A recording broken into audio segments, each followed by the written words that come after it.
wala kang dapat pagsisihan sa pag-atras mo sa kanya. Yon. So bakit nga ba natin nagawa yung video na ito?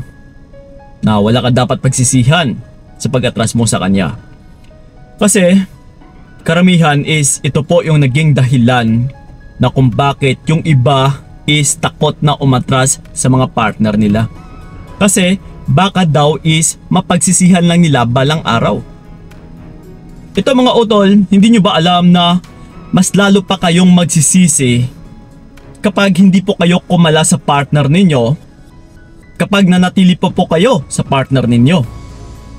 Kasi darating at darating din po yung araw na magsisisi at saka magsisisi ka rin. Lalong lalo na kapag pinapahirapan ka naman araw-araw ng partner mo.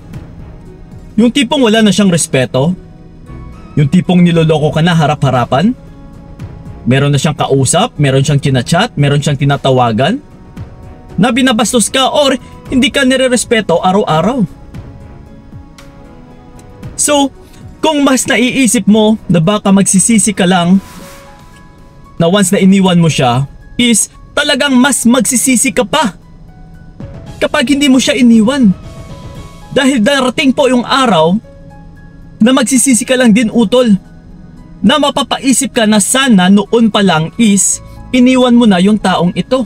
Inatrasan mo na sana yung taong ito.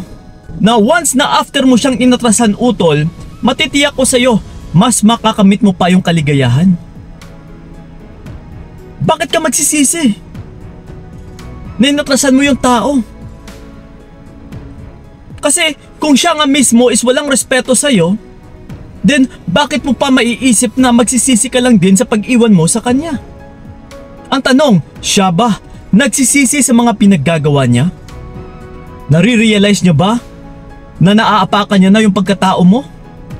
Nare-realize niya na ba na nasasaktan ka at saka nahihirapan? Wala. Dahil once na hindi niya makamit yung realization utol, ay malabong-malabo po na magkaroon ng pagsisisi yung isang tao. Kasi step by step yan eh.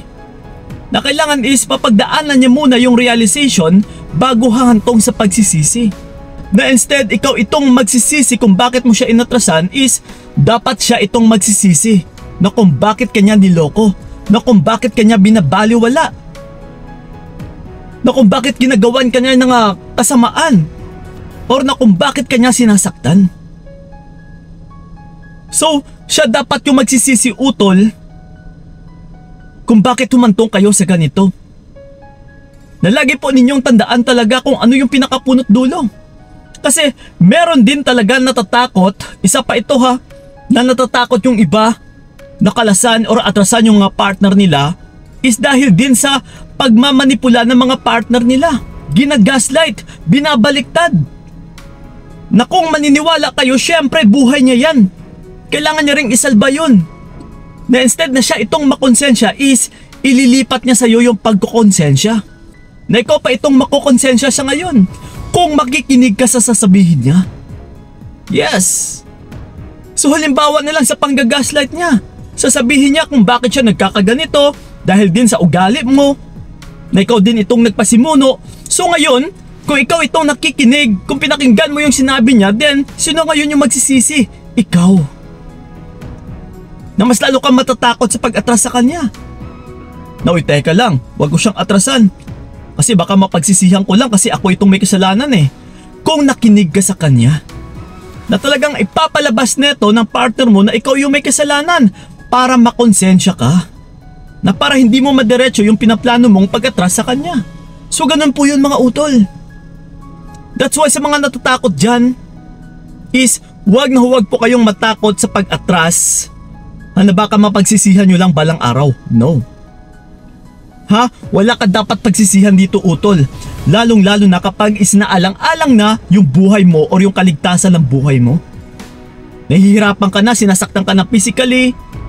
Yes, emotionally. Inaabuso ka na. Harap-harapan ka nang sinasaktan. Harap-harapan ka nang binabastos.